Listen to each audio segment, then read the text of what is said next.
Ces 4 femmes exceptionnelles ont incontestablement inscrit leur nom dans l'histoire de la mode, notamment l'internationalisation du caftan marocain, et ont exercé une influence déterminante sur de nombreux créateurs renommés.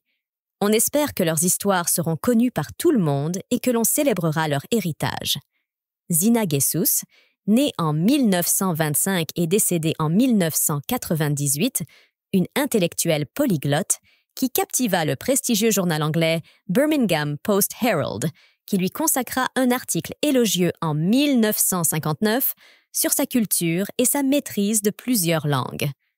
En 1966, sa collection de caftans marocains fut présentée aux côtés de celle du célèbre designer italien Emilio Pucci lors d'un défilé organisé par les éminents grands magasins Lord & Taylor de New York.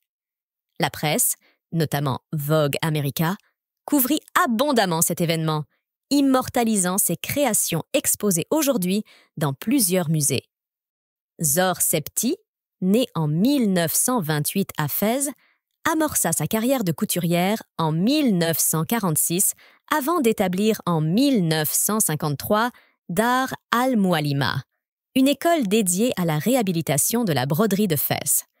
En 1967, elle fonda son propre atelier, Maison Fadela, habillant des personnalités emblématiques telles que Madame Kennedy et Madame Barr, remportant un succès retentissant, particulièrement aux États-Unis.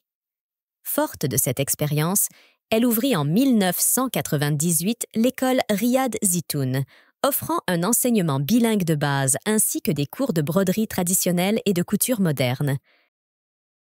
Tami Tazi, née en 1930, elle émergea comme une pionnière de la mode contemporaine, notamment dans l'histoire du caftan marocain.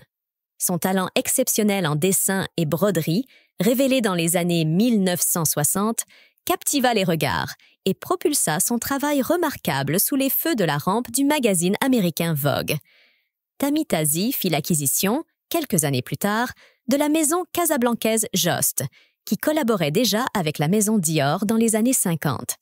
Le musée Yves Saint-Laurent Marrakech a déployé une exposition exceptionnelle, explorant les liens d'amitié et les sources d'inspiration partagées par 3 maîtres de la couture, Tami Tazi, Fernando Sanchez et Yves Saint-Laurent.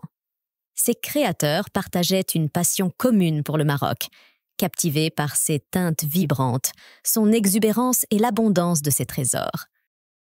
Naïma Bénis, née en 1940 et décédée en 2008, laissa un héritage captivant témoignant d'une fusion passionnante entre tradition et innovation, locale et mondiale. Elle se distingua en réinterprétant d'anciennes décorations de passementerie issues de vieux caftans marocains pour les appliquer à de nouvelles créations, utilisant des matériaux marocains tels que le bzioui pour confectionner des tenues élégantes pour femmes. Sa transformation de la cape masculine Bernous en un vêtement d'extérieur raffiné pour les femmes devint sa marque distinctive.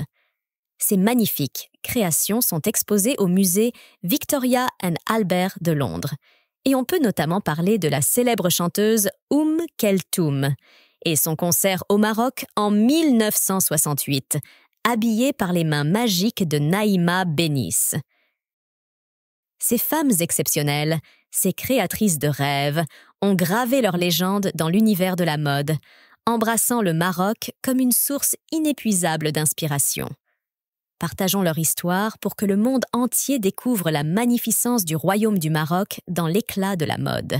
À la prochaine!